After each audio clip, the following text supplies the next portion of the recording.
നമ്മൾ പോഷൻ ട്രാക്കറിനകത്ത് നമ്മുടെ anganwadi പ്രവർത്തകരായിട്ടുള്ള വർക്കറിൻ്റെയും ഹെൽപ്പറുടെയും KYC update ചെയ്യാനുള്ള നിർദ്ദേശം ഉണ്ടായിരുന്നു. ആ സാഹചര്യത്തിൽ നമ്മുടെ ടീച്ചേഴ്സ് KYC അപ്ഡേറ്റ് ചെയ്യുന്നതിന് വേണ്ടി വ്യൂ പ്രൊഫൈലൊക്കെ എടുത്ത് ഓപ്പൺ ചെയ്ത് മുന്നോട്ട് പോകുന്ന സമയത്ത് ഇതുപോലെയുള്ള ഒരു മെസ്സേജാണ് കാണുന്നത്. അതിൽ കംപ്ലീറ്റ് KYC എന്ന് കാണുന്ന അവിടെ ഗ്രേ കളറാണ്. അതുകൊണ്ട് തന്നെ പ്രൊസീഡ് ചെയ്ത് മുന്നോട്ട് പോകാൻ കഴിയുന്നില്ല.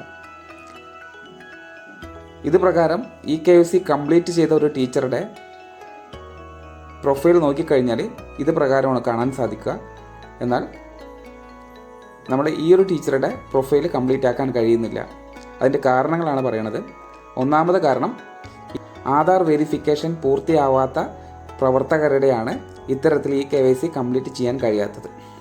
നമ്മളുടെ ടീച്ചറുടെ അല്ലെങ്കിൽ ഹെൽപ്പറുടെ ആധാർ വെരിഫിക്കേഷൻ പൂർത്തിയായത് എങ്ങനെയാണ് തിരിച്ചറിയുക എന്നുള്ളതാണ് മനസ്സിലാക്കേണ്ടത്.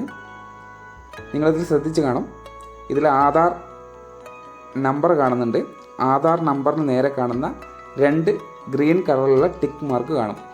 ഇതാണ് ആധാർ വെരിഫൈ ആയി എന്ന് നമുക്ക് ഉറപ്പിക്കാൻ കഴിയുന്ന ഭാഗം. അതുപോലെ തന്നെ ഏറ്റവും താഴെ KYC കംപ്ലീറ്റ് എന്ന് കാണുന്ന അവിടെയും പച്ച നിറത്തിൽ ഡബിൾ ടിക്ക് കാണാം.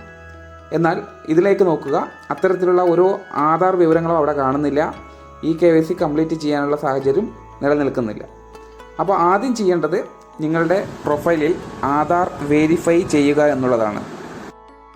നമ്മുടെ പോഷൻ ട്രാക്കറിൽ അംഗൻവാടി വർക്കറുടെ പ്രൊഫൈൽ അപ്ഡേറ്റ് ചെയ്യാത്തത് കൊണ്ടാണ്, അല്ലെങ്കിൽ ആധാർ വെരിഫിക്കേഷൻ പൂർത്തിയാക്കാത്തത് കൊണ്ടാണ് KYC നമുക്ക് കംപ്ലീറ്റ് ചെയ്യാൻ സാധിക്കാത്തത്. അപ്പോൾ ആധാർ വെരിഫിക്കേഷൻ എങ്ങനെയാണ് പൂർത്തിയാക്കുക എന്നുള്ളതാണ് മനസ്സിലാക്കുന്നത്. അതിന് മോർ എന്നുള്ള ഓപ്ഷൻ കൊടുത്തു കഴിഞ്ഞാൽ ഏറ്റവും മുകളിൽ കാണുന്ന വ്യൂ പ്രൊഫൈൽ ക്ലിക്ക് ചെയ്യാം. ആ ക്ലിക്ക് ചെയ്ത ഉടനെ തന്നെ നിങ്ങൾക്ക് ഒരു പ്രൊഫൈൽ കാണും. ഇതിൽ ടീച്ചറുടെ പേര്, സെൻറ്ററുടെ പേര്, അംഗൻവാടി കോഡ് കാണും, ടീച്ചറുടെ നമ്പർ, മൊബൈൽ നമ്പർ അതിനകത്തേക്ക് കാണും. ബാക്കിയൊന്നും അവിടെ കാണില്ല.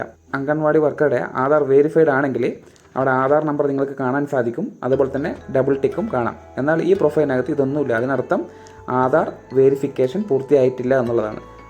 അതിനുവേണ്ടി നമ്മൾ ഈ മുകളിൽ കാണുന്ന 3 ഡോട്ട് ഉണ്ട്, അതിൽ ക്ലിക്ക് ചെയ്ത് കഴിഞ്ഞാൽ അപ്ഡേറ്റ് പ്രൊഫൈൽ എന്ന് കാണും. ജസ്റ്റ് ക്ലിക്ക് ചെയ്യുക. അപ്പോൾ ഇതുപോലെയുള്ള ഡീറ്റെയിൽസ് വരും. ആദ്യം കാണുന്നവിടെ ആധാർ നമ്പർ, ആധാറിൽ എങ്ങനെയാണോ ടീച്ചറുടെ പേരുള്ളത് അത് പ്രകാരം തന്നെ എൻ്റർ ചെയ്യുക. ആധാറിൽ കാണുന്ന ഡേറ്റ് ഓഫ് ബർത്ത്, ഇത്രയും കാര്യങ്ങളാണ് നിങ്ങളിതിലേക്ക് എൻ്റർ ചെയ്യേണ്ടത്. ബാക്കി നിങ്ങൾക്ക് മെയിൽ ID നിർബന്ധമൊന്നുമില്ല. ഇയർ ഓഫ് എക്സ്പീരിയൻസ് ഇതൊന്നും നിർബന്ധമില്ലാത്ത കാര്യമാണ്. ആധാറിലുള്ള വിവരങ്ങൾ കൃത്യമായി നിങ്ങൾ രേഖപ്പെടുത്തി വരണം. അതിൽ ആധാർ കാർഡ് നമ്പർ, ആധാറിലുള്ള പോലെ ടീച്ചറുടെ പേര്, ടീച്ചറുടെ ഡേറ്റ് ഓഫ് ബർത്ത് തുടങ്ങിയ വിവരങ്ങളൊക്കെ എൻ്റർ ചെയ്തതിന് ശേഷം ഏറ്റവും താഴെ കാണുന്ന സബ്മിറ്റ് ബട്ടൺ ക്ലിക്ക് ചെയ്യുക. ഈ ഡീറ്റെയിൽസൊക്കെ എൻ്റർ ചെയ്ത് കഴിഞ്ഞാൽ ഇനി സബ്മിറ്റ് ബട്ടൺ ആവുള്ളൂ. അപ്പോൾ ഇത്തരത്തിൽ എൻ്റർ ചെയ്ത് കഴിഞ്ഞ് മുന്നോട്ട് പോയി കഴിഞ്ഞാൽ ആധാർ വെരിഫൈഡ് എന്ന് നിങ്ങൾക്ക് എവിടെ ഈ പ്രൊഫൈൽ ഇവിടെ കാണാം. ആധാർ എന്നുള്ള ഡീറ്റെയിൽസോടെ കാണും. അവിടെ ഡബിൾ ടിക്ക് മാർക്കും ഇതുപോലെ കാണാൻ സാധിക്കും. അതിനുശേഷമായിരിക്കണം KYC ചെയ്യേണ്ടത്. അതിനിവിടെ കാണുന്ന ഭാഗം കംപ്ലീറ്റ് KYC തൊട്ട് കഴിഞ്ഞാൽ ബാക്കിയുള്ള കാര്യങ്ങൾ നിങ്ങൾ എൻ്റർ ചെയ്ത് മുന്നോട്ട് പോവുകയാണെങ്കിൽ നിങ്ങൾക്ക് KYC ഉടനെ തന്നെ ചെയ്യാൻ സാധിക്കും.